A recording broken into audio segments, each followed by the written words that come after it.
Hello, dear students. In this series of lectures and presentations on osmoregulation in fishes, today we shall discuss on during this lecture presentation osmoregulation in marine water teleost or marine bony fishes. Okay, as we know, seawater is full of creatures, but from fish point of view, there are two types of fishes found in seawater or in the ocean and the seas all over the world. These are teleost or bony fishes, and another group is elasmobranchs. That elasmobranch include sharks, skates, and rays. Sharks, skates, and rays. Okay. So this presentation specially for osmoregulation in marine teleosts, that is marine bony fishes. It includes several food fishes like pomfrets, Bombay duck, or mackerel, sole, Trisoculus, that ribbon fishes, and several other such kind of bony fishes. Before going to discuss that how water and salts are balanced in fish body, we should know on what conditions this osmoregulation process in marine teleost is based. So we should keep in mind the fact or the natural condition of osmoregulatory status of marine teleost is what we have written here. The body fluid concentration is lower than seawater. That is, body fluid concentration of the marine teleost is lower than the surrounding seawater, which is exactly opposite to the freshwater condition, that is freshwater teleost. Here lower than seawater. As a result, what will happen?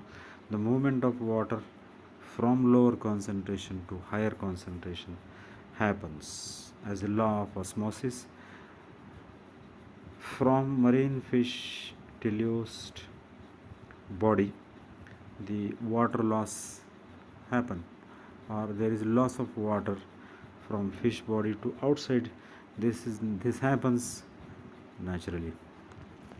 Natural in the sense the movement of water start through semi-permeable membrane of cells in various organs in fish body, as we discussed in earlier lecture about what are different organs are involved in osmoregulation control or osmoregulatory process in fishes.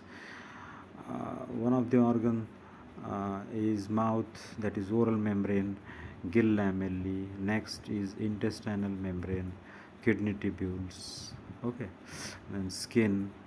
So from these sites the loss of water naturally occur. In this loss, there is no control of fish on this loss of water. So there is continuous need of water to compensate this natural loss. That is why the simple solution marine teleost apply for making the adjustment of loss of water, simply what they prefer, they drink water. Okay, therefore marine water teleost drink water for water balance during osmoregulation process,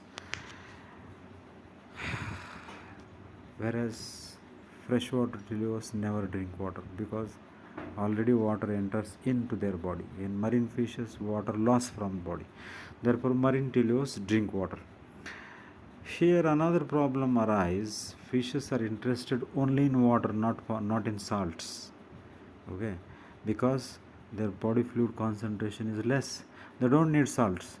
But to compensate the water loss, when they drink water, they could not separate water from the mixture of salts inside. So marine water is water plus dissolved salts inside. That forms a saline water or salty water, right? So fish need water, but compulsory it has to take in the dissolved salts into the seawater. So fish get water, no doubt, but unwanted salt also enter into the body. So as shown here, the compensation of water loss by seawater drinking. This is in the hand of fish. It is in possible solution of fish which he can apply or which it can apply. So entry of salts into body through seawater drinking. This is the main osmoregulatory problem, because fishes don't need salt into their body. Then what is solution? Problem of getting water salt, but another problem rise here, entry of salt and that need to remove effectively from the body. Okay, so for this uh, problem, the body start to work upon for effective removal of salts from body. What it does or what it do, right? So first thing is it produce urine, and through urine the salts are effectively removed by producing hypertonic urine, hypertonic to medium, more saline urine. That is, the urine of marine water teleosts consists of more salt but less water. So thick urine we may say, or urine with less water but more salts, and this way effectively the salts are excreted out from fish body. So entry of salt is problem. Okay, osmoregulatory problem in marine teleost is loss of water from body and unwanted entry of salts through drinking of seawater. Such a simple mechanism is there.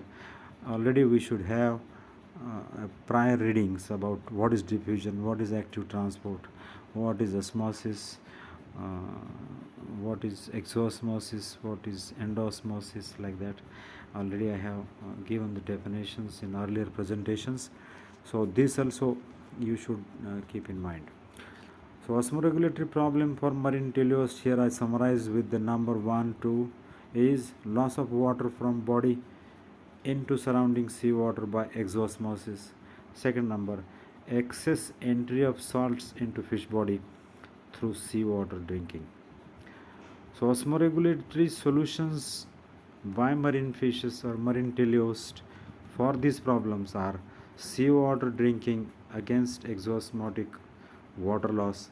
Second is effective excretion of salts through kidney by hypertonic urine formation, right?